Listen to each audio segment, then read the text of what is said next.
Hi, I'm Coach Cad. I do my best to take advanced muscle building techniques and make them simple and practical. And today we're going to talk about some of the best little tips and tricks that I can give you to try and build your upper chest. Let's go.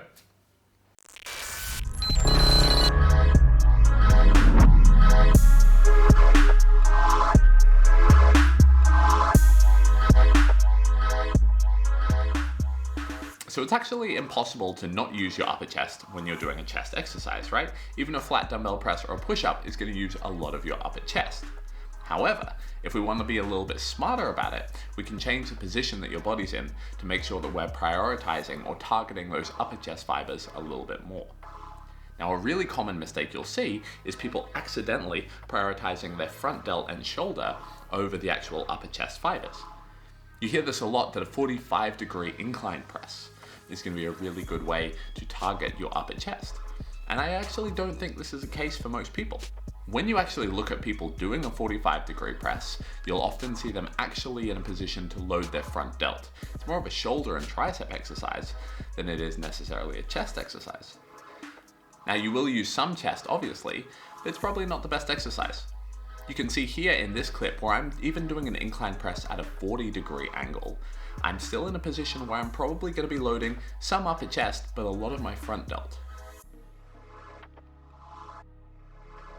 So one thing that I recommend for most people is to drop that incline a little bit, somewhere around the 30 to 35 degrees, maybe even lower, maybe a 15-degree angle. Will actually prioritize your upper chest better. There's a lot of different factors that influence what incline will preferentially load your upper chest. It's going to be completely dependent on you. Things like where your sternum position actually is. I've got quite a high sternum, whereas some of you may actually have sternum that's a little bit lower, and that will affect the insertions of your chest muscle. How much arch you like to hold when you're pressing will make a big difference as well. So play around with the different positions and find what works best for you. As always, we actually don't want the elbows to be out at 90 degrees, and that's going to be especially true for upper chest. Elbows down a little bit, allowing yourself to open up that chest, is going to allow you to get quite a big range of motion without compromising the shoulder joint. So with all of this, play around and find out what position works best for you.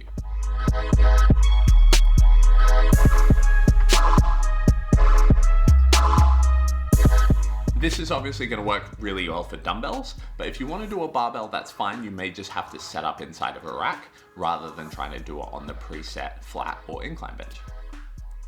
So once you've played around with these positions and found out what position you feel the strongest, the most stable, and also feel like you're prioritizing your upper chest, we can then use that position on other exercises. We're going to go through one of my favorites, which is a Dumbbell Powerfly.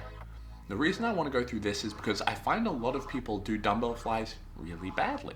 So to go through some quick technique, and to be honest, this one's a bit of a trigger for me when I see it in the gym. The definition of a dumbbell fly is going to mean that you're not actually going to change the angle of your arm much through the movement, right? A press, we're bending the elbow and we're sharing the load across your elbows and your shoulder joint, right? Your chest and your triceps. The whole point of a dumbbell fly is to keep that as one solid lever from shoulder to wrist, right? If you're coming out and you're doing what most people do, where you're just bending the elbows down at the bottom, you're actually doing kind of a half-assed fly and a half-assed press. And you're not actually getting the value out of either. You see this a lot when people's ego takes over and they're trying to do a heavy weight on a fly. Flies are not supposed to be a super heavy exercise. Start light and practice opening up from the chest, getting a stretch, and try and keep a fixed angle at the elbow throughout the movement.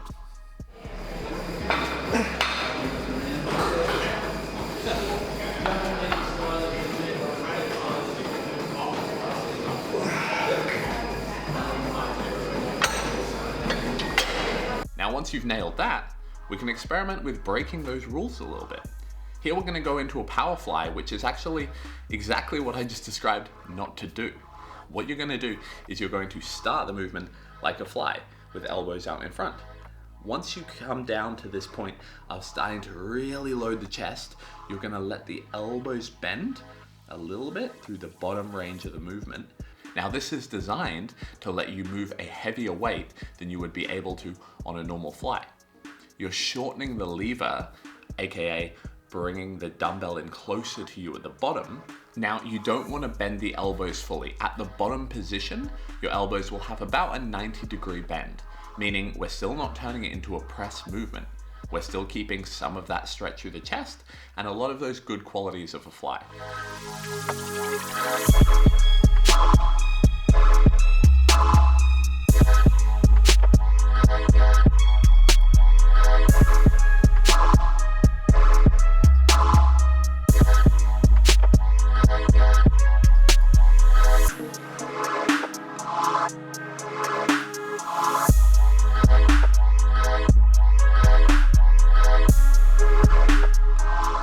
Again, this exercise does carry quite an injury risk with it if you're half-assing the movement or if you're using too heavy a weight.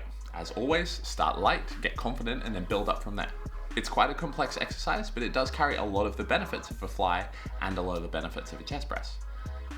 I don't recommend doing this as your first exercise because you will want to prioritize something a little bit safer, something you can use a heavier weight through, like a traditional dumbbell press. But later on in your workout, this is a good alternative to regular flies.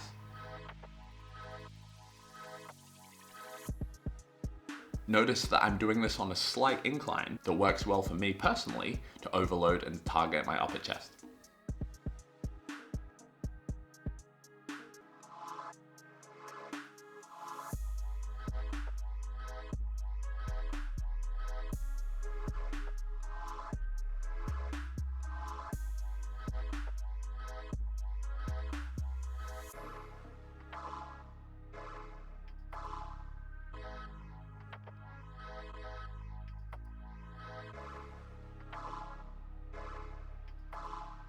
That's everything, guys. Just some really quick tips for you today. Hopefully that helps. I would love it if you guys can give me some feedback. I've been pumping out a bunch of content over on Instagram, TikTok, trying to get as much free info out there as I can. So if you guys can give me a like, give me a share, give me a follow, it means a lot and it helps me grow my audience and my reach. So I appreciate you guys and I'll see you next time. Thanks.